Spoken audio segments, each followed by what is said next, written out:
Dans un monde rempli de bruit, de stress et d'incertitude, il arrive un moment où l'on ressent le besoin de s'arrêter, d'écouter et de réfléchir profondément au sens de notre vie.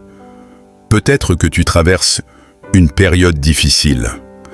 Peut-être que tu te poses des questions sur ton avenir, sur ta foi, sur tes choix, ou même sur ton rôle dans ce monde. Si c'est le cas, alors cette vidéo n'est pas arrivée par hasard dans ta vie.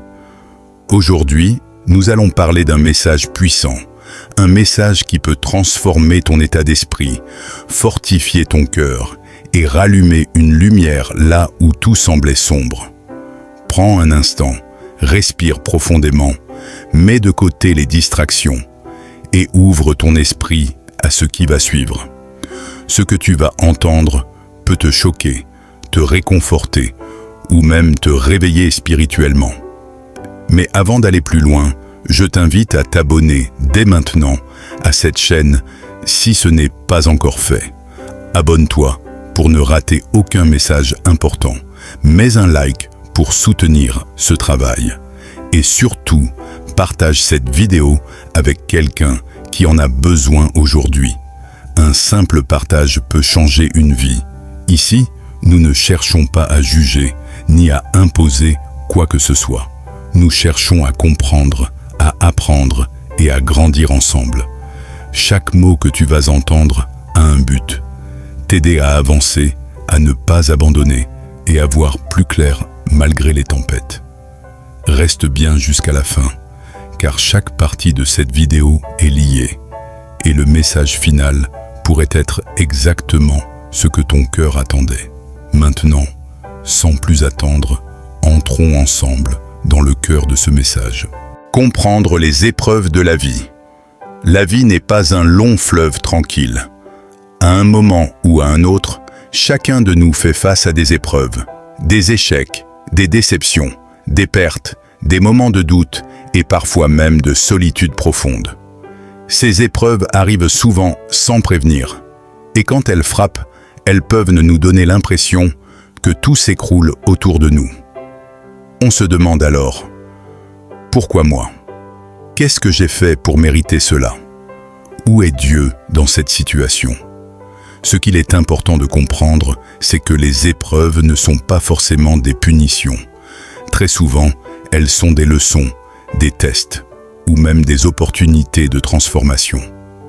Beaucoup de personnes veulent une vie facile, sans problème, mais une vie sans défi est une vie sans croissance. C'est dans les moments difficiles que notre caractère se forme, que notre foi se renforce et que notre vision de la vie change. Regarde autour de toi. Les personnes les plus fortes, les plus sages et les plus inspirantes sont souvent celles qui ont traversé les tempêtes les plus violentes. Elles ont pleuré, elles ont douté, elles ont parfois voulu abandonner, mais elles ont continué à avancer. Pourquoi? Parce qu'au fond d'elles, une petite voix leur disait que cette épreuve n'était pas la fin, mais un passage. Dans la Bible, nous voyons de nombreux exemples d'hommes et de femmes qui ont souffert avant de voir la gloire. Joseph a été trahi par ses propres frères et jeté en prison avant de devenir un dirigeant puissant. David a été persécuté avant de devenir roi. Même Jésus a connu la souffrance avant la résurrection. Ces histoires nous rappellent que la douleur d'aujourd'hui peut préparer la victoire de demain. Quand tu traverses une période difficile, au lieu de te demander uniquement quand est-ce que cela va finir, pose-toi aussi la question: qu'est-ce que cette situation essaie de m'apprendre? Peut-être que Dieu t'apprend la patience. Peut-être qu'il t'apprend à lui faire confiance. Peut-être qu'il t'éloigne de certaines personnes ou habitudes qui te faisaient du mal, sans que tu t'en rendes compte. Les épreuves révèlent également qui nous sommes réellement. Quand tout va bien, il est facile de sourire, de croire et d'espérer. Mais quand tout s'effondre, c'est là que notre foi est mise à l'épreuve. Et même si tu as l'impression d'être faible aujourd'hui, souviens-toi d'une chose essentielle. Dieu ne choisit pas toujours les plus forts, mais il rend forts ceux qu'il choisit. Si tu es encore debout aujourd'hui, malgré tout ce que tu as traversé, ce n'est pas un hasard. Cela signifie que ton histoire n'est pas terminée. La tempête ne durera pas éternellement. Continue d'avancer, même lentement, même avec des larmes, car chaque pas que tu fais te rapproche d'un nouveau commencement. La foi quand tout semble perdu. Il arrive un moment dans la vie où malgré tous nos efforts, tout semble bloqué. Tu pries, tu espères, tu fais de ton mieux, mais rien ne change. Les portes restent fermées, les réponses tardent à venir, et le silence devient lourd. C'est précisément dans ces moments-là que la foi est la plus difficile à garder.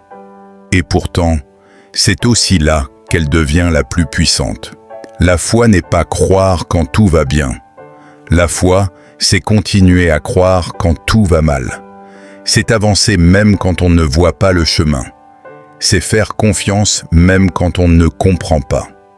Beaucoup abandonnent juste avant le miracle, simplement parce qu'ils sont fatigués d'attendre. Mais ce que nous oublions souvent, c'est que le silence de Dieu n'est pas l'absence de Dieu.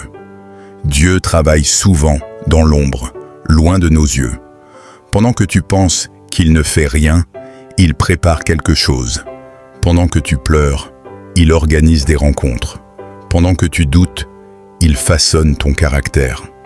La foi, c'est accepter que Dieu voit plus loin que nous et qu'il connaît la fin depuis le commencement. Dans la Bible, Job a tout perdu, ses biens, sa santé, ses proches. Il n'a pas compris pourquoi cela lui arrivait. Il a souffert, il a questionné, il a même crié sa douleur. Mais malgré tout, il n'a pas abandonné sa foi. Et à la fin, Dieu l'a restauré bien au-delà de ce qu'il avait perdu. Cette histoire nous montre que la fidélité dans l'épreuve n'est jamais vaine. Avoir la foi ne signifie pas ne jamais avoir peur ou ne jamais douter. Même les plus grands croyants ont connu des moments de faiblesse. La différence, c'est qu'ils ont choisi de ne pas laisser leurs doutes diriger leur vie. Ils ont décidé de faire confiance à Dieu, même avec un cœur brisé. Peut-être qu'aujourd'hui, tu te sens épuisé. Peut-être que tu n'as plus la force de prier comme avant. Peut-être que tu te dis, si Dieu m'aimait vraiment, il aurait déjà agi. Mais laisse-moi te dire quelque chose avec amour. Dieu n'est jamais en retard. Son timing est parfait, même quand il ne correspond pas au nôtre. La foi, parfois, c'est simplement se lever chaque matin et dire « Je ne comprends pas tout, mais je choisis de continuer ». C'est faire un pas de plus, même quand les jambes tremblent. C'est croire que cette nuit sombre finira par laisser place à l'aube. Si tu tiens encore aujourd'hui, ce n'est pas par hasard. C'est parce que Dieu te soutient, même quand tu ne le ressens pas. Ne lâche pas maintenant. Ce que tu attends est peut-être plus proche que tu ne le penses. Se relever et avancer malgré la douleur. La douleur a cette capacité étrange de nous figer. Quand on a été blessé, trahi, humilié ou profondément déçu, on a souvent envie de s'arrêter, de se fermer, de ne plus faire confiance à personne. On avance physiquement, mais intérieurement, quelque chose reste bloqué. Pourtant, rester prisonnier de la douleur, c'est lui donner plus de pouvoir qu'elle ne mérite. Se relever ne veut pas dire oublier ce qui s'est passé. Se relever, c'est accepter que ce qui t'a blessé ne définisse pas qui tu es. Trop de personnes vivent aujourd'hui en laissant leur passé contrôler leur présent. Elles disent « Je ne peux pas avancer à cause de ce que j'ai vécu ». Mais la vérité, c'est que ce que tu as vécu t'a peut-être marqué, mais cela ne t'a pas détruit. Dieu ne gaspille aucune souffrance. Chaque larme que tu as versée, chaque nuit où tu as pleuré en silence, chaque prière que tu as faite avec un cœur brisé, rien de tout cela n'est inutile. Dieu transforme souvent les blessures en témoignages et les cicatrices en messages d'espoir pour les autres. Regarde Jésus après la résurrection. Il portait encore les marques des clous. Ses blessures n'avaient pas disparu, mais elles n'étaient plus une source de honte ou de douleur. Elles étaient devenues une preuve de victoire. De la même manière, ce que tu considères aujourd'hui comme une faiblesse peut devenir demain ta plus grande force. Avancer malgré la douleur demande du courage. Cela demande parfois de pardonner, non pas parce que les autres le méritent, mais parce que toi, tu mérites la paix. Le pardon ne change pas le passé, mais il libère l'avenir. Tant que tu gardes la colère, l'amertume ou la haine dans ton cœur, tu restes attaché à ce qui t'a fait souffrir. Se relever, c'est aussi accepter de demander de l'aide. Tu n'es pas obligé de tout porter seul. Dieu met souvent des personnes sur notre chemin pour nous soutenir, nous encourager et nous rappeler que nous ne sommes pas seuls. Parler, prier ensemble, partager sa douleur, ce n'est pas un signe de faiblesse, c'est un acte de foi. Chaque jour est une nouvelle chance de recommencer.